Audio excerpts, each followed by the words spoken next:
Today we have Trent Kleeberger. Sorry, Trent, I had to look again It's for all your good. for your name. From Elite Archery. Thank you for joining us today. Glad to be here. Thank you for having me.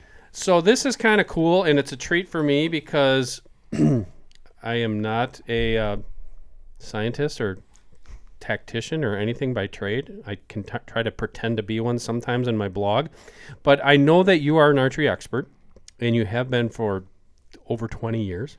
You better use that term loosely, but Well, I know that you know the mechanics of archery very well. So I know that you were a pro shop guy and for quite a long time. Tell us about that.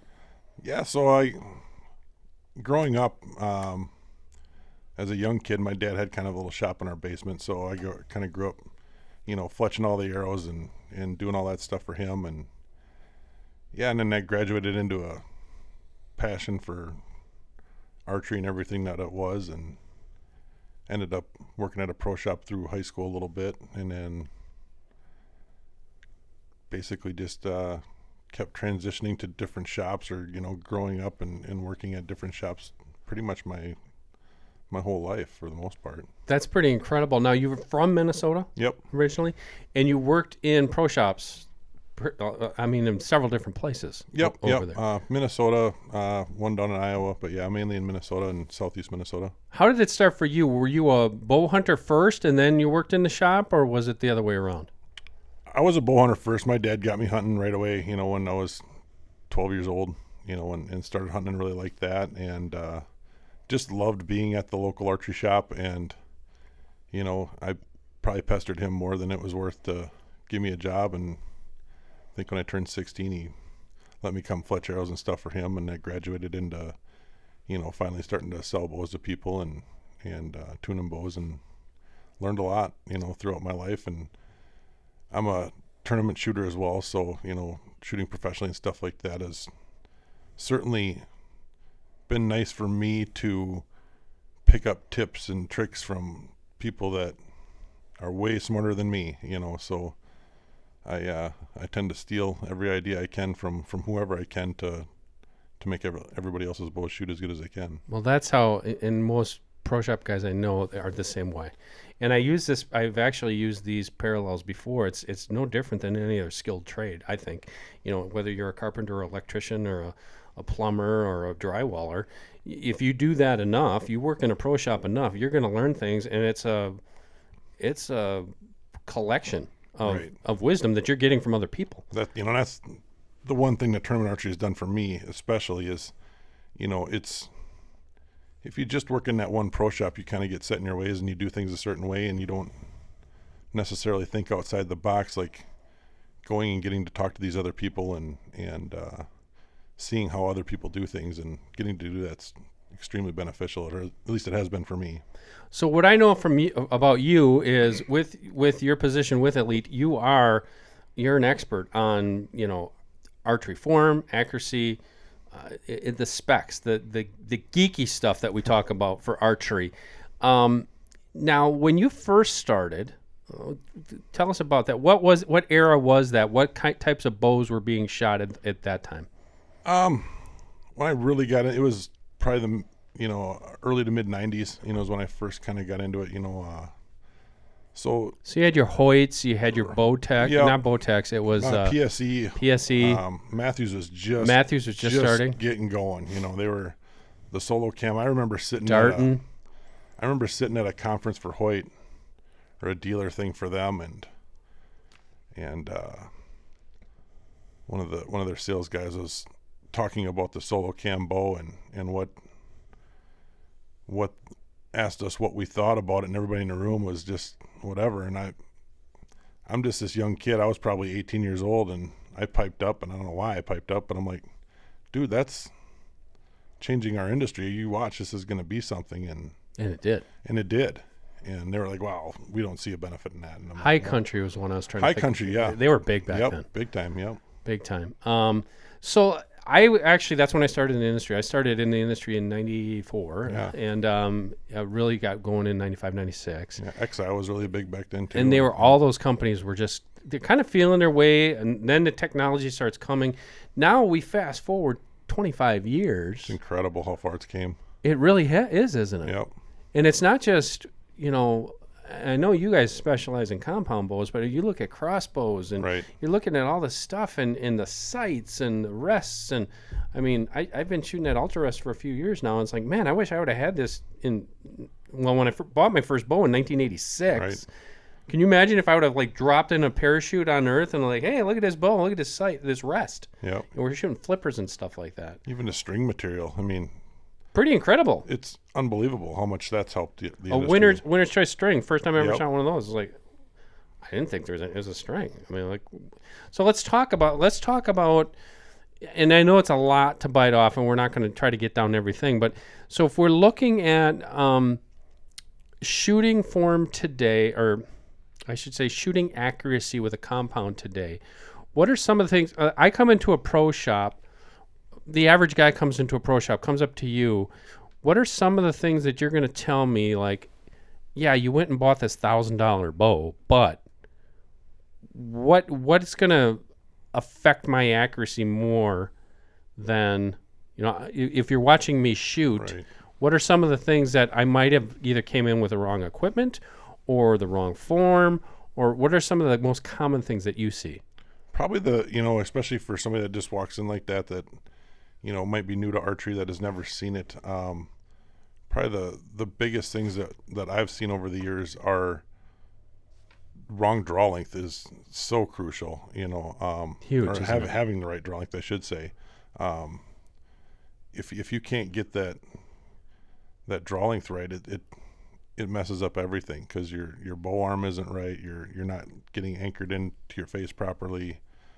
So everything else is pretty much, I don't want to say worthless, but It's a good starting point. Right there. Yeah. let's check your draw length first. Exactly. Eye dominance. I mean, how many people that have came in, and bought a right-handed bow that are actually left eye dominant? I mean, that's another big thing that we see on a not daily basis, but quite frequently. Do you see that more commonly with women archers?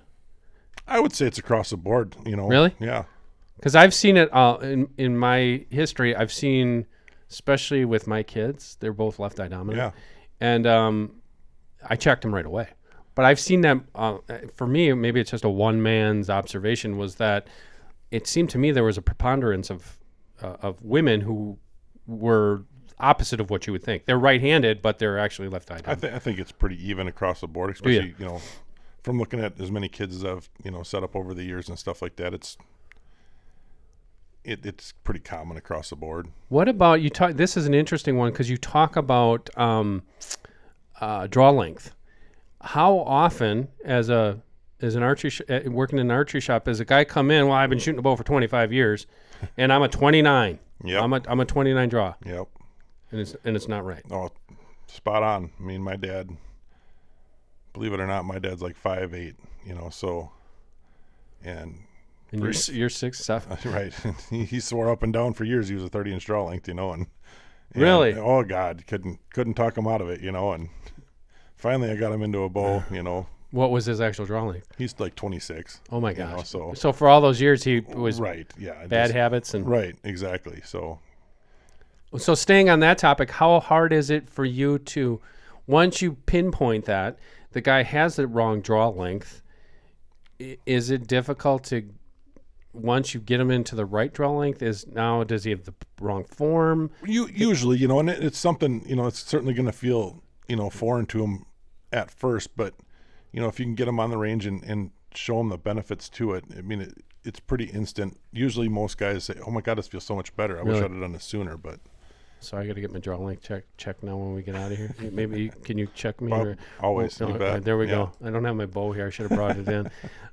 Okay, so draw length's number one. What would be a couple other things you'll be looking at? How you grip the bow. I mean, that's, probably one of the worst things you can do is hit your arm, and it turns a lot of people away when that happens. So, proper grip and getting your wrist turned out so your forearm clears is certainly something that's very beneficial to most hunters that aren't doing it properly. So tell me if I'm doing this wrong, because I've been doing it forever now. When I hold my bow, I don't grip it. Right. It's just the weight of the bow is right there, Right. and I just try to balance it in my hand. So you got it right there. So it's more your wrist position. So like most people, the first time they go to grab a bow, they grab it like a can of Hammer pop. or something. Yep. Yeah, whatever. So the wrist is like this. So when that happens, your forearm is turned in. So you want to keep that wrist turned out more like you're stopping somebody, keeping it all on the thumb side of your lifeline there basically.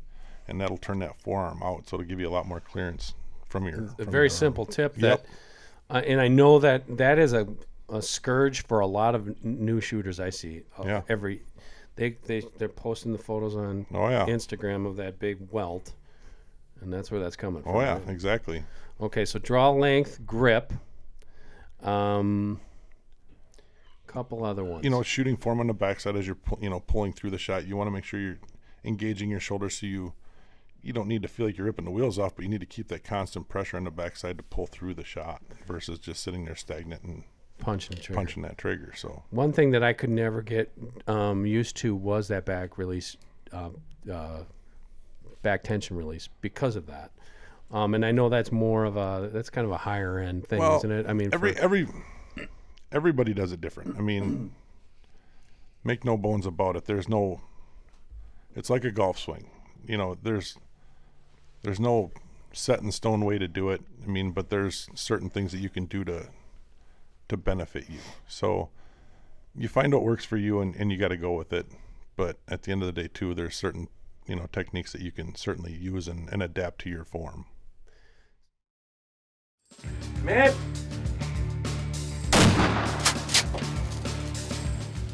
Okay, everybody, let's take a minute to acknowledge one of our sponsors. That's Traditions Firearms. Traditions, as you probably know, 2 years ago, they came out with the Nitro Fire in collaboration with Federal Premium in Hodgdon. The fire stick, they shoot through those guns. This has really changed muzzleloading. It's made it more safer, more accurate, and just much more enjoyable. This year, they have the Vapor Twist barrel on these guns. The award-winning Nitro Fire now features a 1 in 24 Vapor Twist barrel. What this does, it's a faster twist that helps better stabilize bullets, increase accuracy, and expand the bullet options that can be used in this gun. The improved accuracy, comes from a couple things. Number one, that bullet, when you're seating it down through the barrel, it's seated on we're going to call it a shelf. It's a tiny little shelf where you can't push that bullet any farther than that. You crack open the gun, you put your fire stick in there, which is your charge, and it's basically sealed together.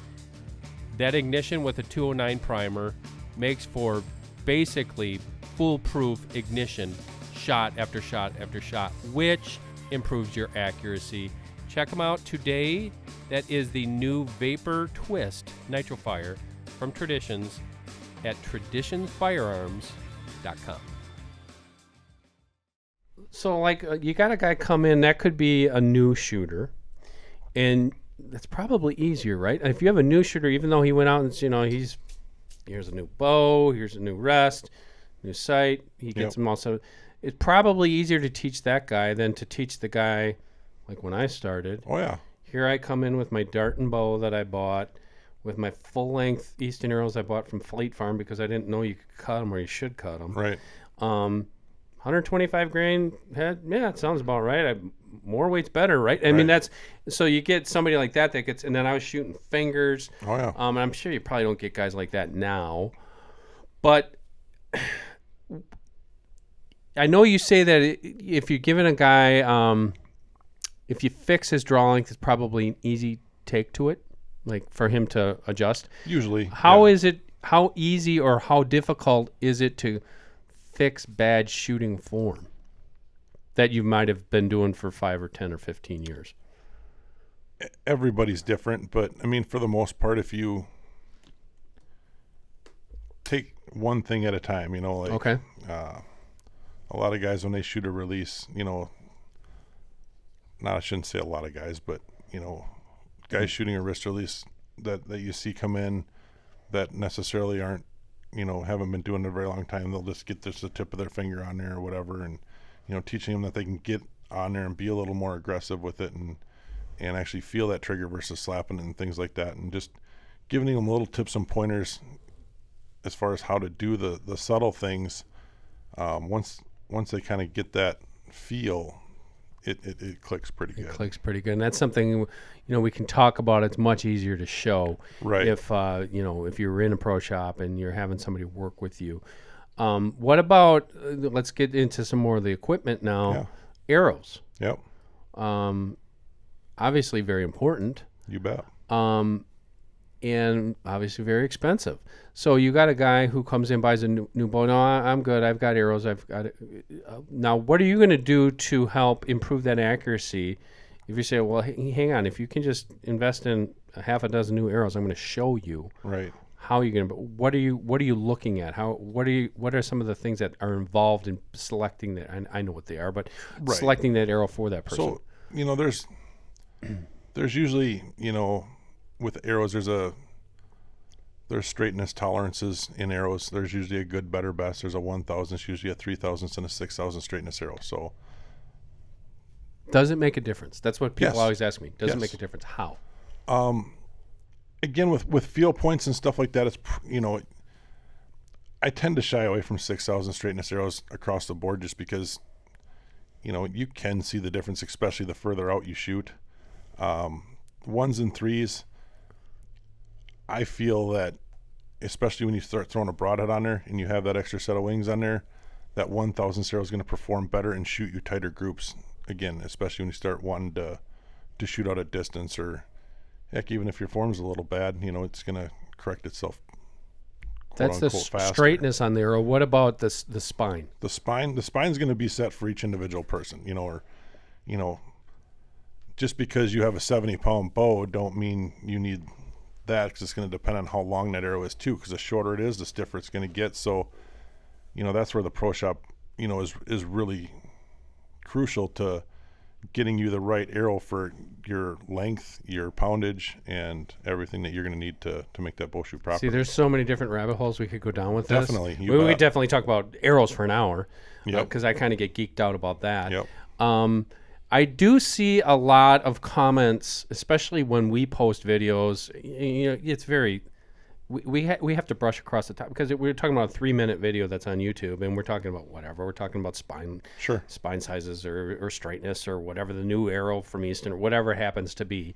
The one thing that I see people get hung up on, especially for deer hunting, is weight of the arrow, of the overall arrow. Right. How important is that?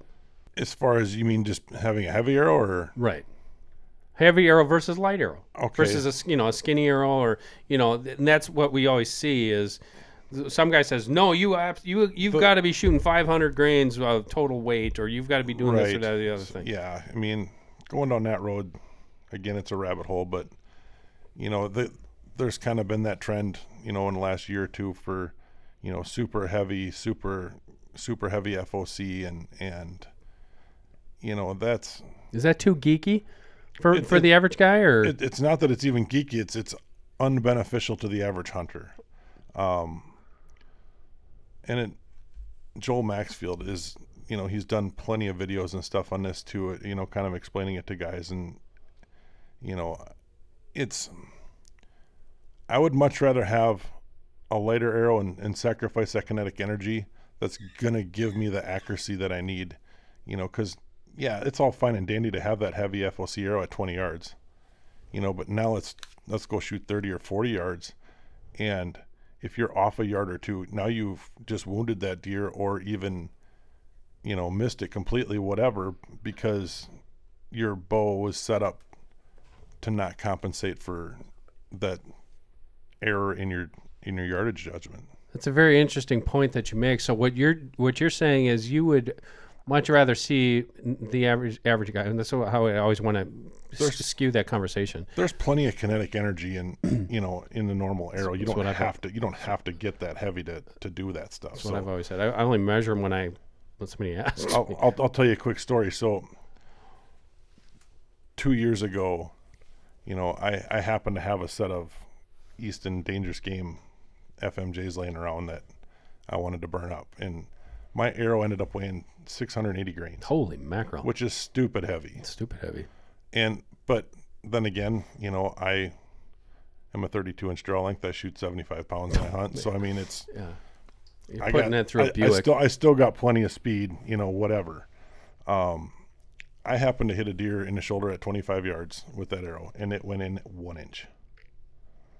So I don't really care how much FOC you got. If you don't have the proper shot placement, bad things are still going to happen. Period. 100%. Amen.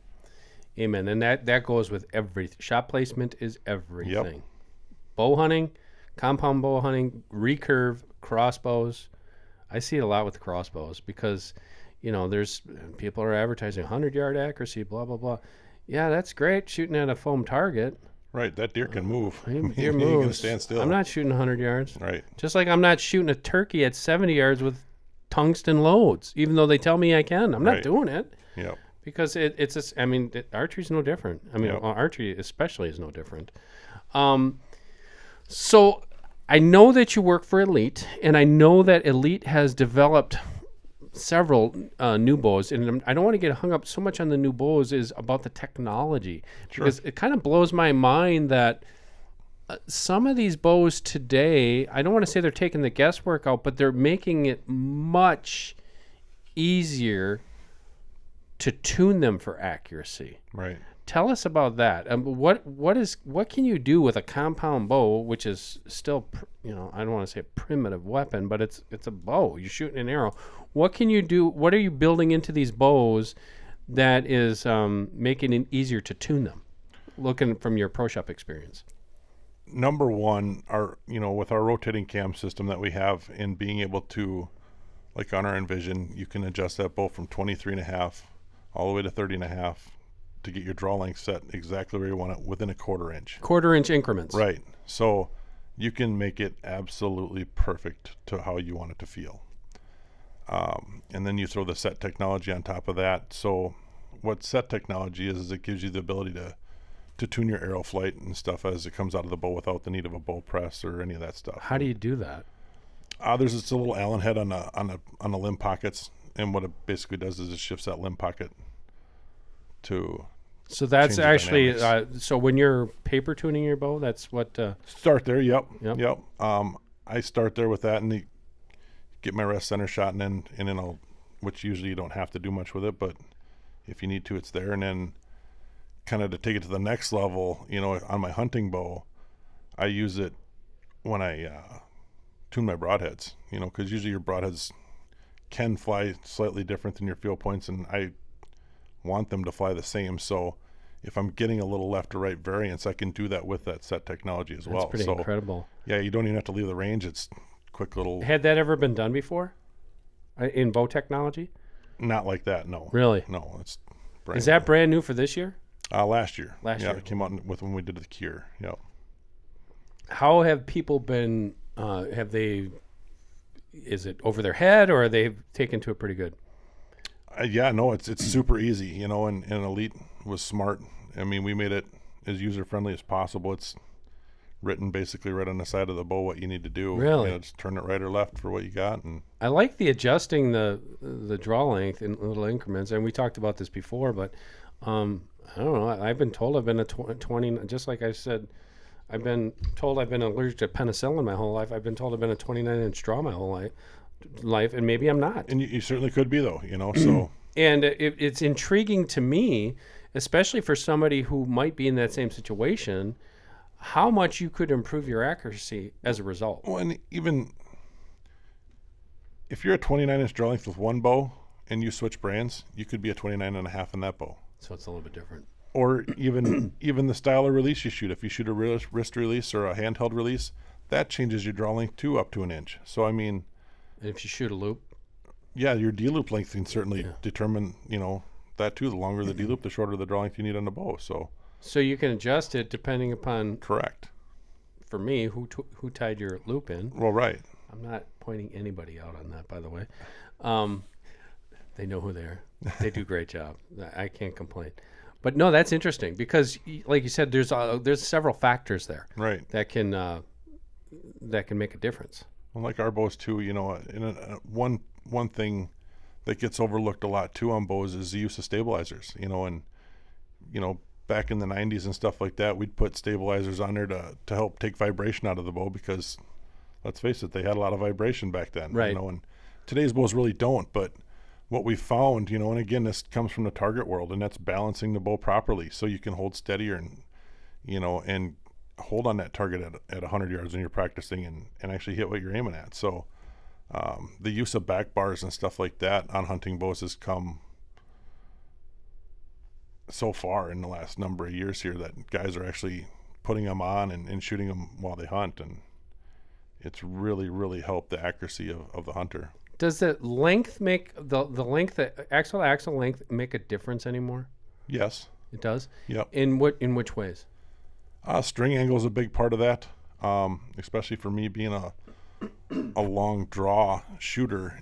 Having that string angle so steep gets that peep further away from your eye too. So I would prefer it to be a little closer. You can certainly use a little smaller hole that way, but I've seen that trend, and I actually started probably. I mean, that's when I was shooting the first tiny bow. I would say would be that Matthews MQ32, mm-hmm. And then we saw that trend. Everybody's we're going smaller, we're going smaller, we're going smaller. Then it kind of hit this plateau where it's well, you can have the small version or you can have the big version, right? Which I think we're kind of still there, aren't we? Definitely, yeah. I'd say most hunting bows right now fall, in that 32 to 34 or 35 inch category, Mm-hmm. Which I think, that's a good spot to be, especially, with our new Envision, getting that longer riser and the wider limb base that we have, it allows you to be able to shoot a little bit shorter bow, but still keep the forgiveness of a longer bow. When I was talking to Corinne about that bow, that's only a 31 inch bow, right? Right. But it's got a long riser, mm-hmm. and it's got a really long brace height. Right. Yeah. 7-inch brace heights, which is awesome. Awesome for somebody who might not be a pro shooter or whatever. So, I would really love to continue this conversation. I think we should bring you back because what I would like to do is get into the nitty gritty of some of those details. Sure. But I think the key points here, the key point that you bring up is, number one, I will say this, I've said it before. If you think you have problems with your bow and your setup, go to an archery shop. Yep. Please. No. I mean, I'm not just saying that, just these guys are there to help you. Just like I'm not going to try to change my own transmission on the car. That's exactly right. But what you said, one thing at a time. Right. Okay, let's knock off that checklist before you make a declaration. Wow, this means I got to buy new arrows, or this means I got to. It's hard enough as a new shooter trying to remember everything, and it's the same for an accomplished archer that, heck, I've been doing this for 30 some years and I still talk myself through my shot process every single shot because in a pressure situation, I'm focusing on that versus either the tournament I could win or that 180 inch deer standing in front of me. I'm focused on what I need to get done to get it done instead of getting all nervous about the end result. So the one thing that I like when you said when you're talking about shooting, you might remember this. I definitely remember the days when archery targets consisted of 2 bales of hay. Wow.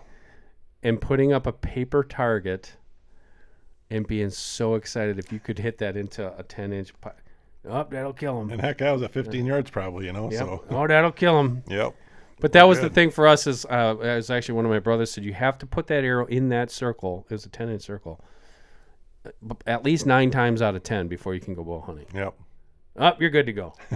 And that arrow wasn't even penetrating. I mean, it was barely penetrating that. Yep. So that shows you the technology. Trent, thank you for joining us today. Everybody who wants to learn more information about Elite can go to where? EliteArchery.com. EliteArchery.com. They've got, I think, 3 new bows this year. Some other, they've got other stuff. They've got, it's the outdoor group. They've got bowstrings. They've got sights, rests, you name it. Go there. There's going to be links there on EliteArchery.com. Thank you for joining us. Thank you. All right. For Trent Kleeberger, I am Dan Schmidt. This is Deer Talk Now. Please join us. These go live every Thursday. I remembered. Every Thursday. Podcast, downloads, social media. We will catch you next time. And in the meantime, also visit our website, deeranddeerhunting.com. The Deer Talk Now podcast is brought to you by CuddyLink cell cameras, up to 24 cameras, one cell plan, and as low as $10 per month. 10-point crossbows, the fastest crossbows in the world. Wildlife Research Center's Scent Killer Gold. Apply it, dry it, and go hunt. Full range hanging systems, the best way to display your shoulder mount trophies. Hunt Stand, the #1 hunting and land management app. And Traditions Firearms. Feel the difference.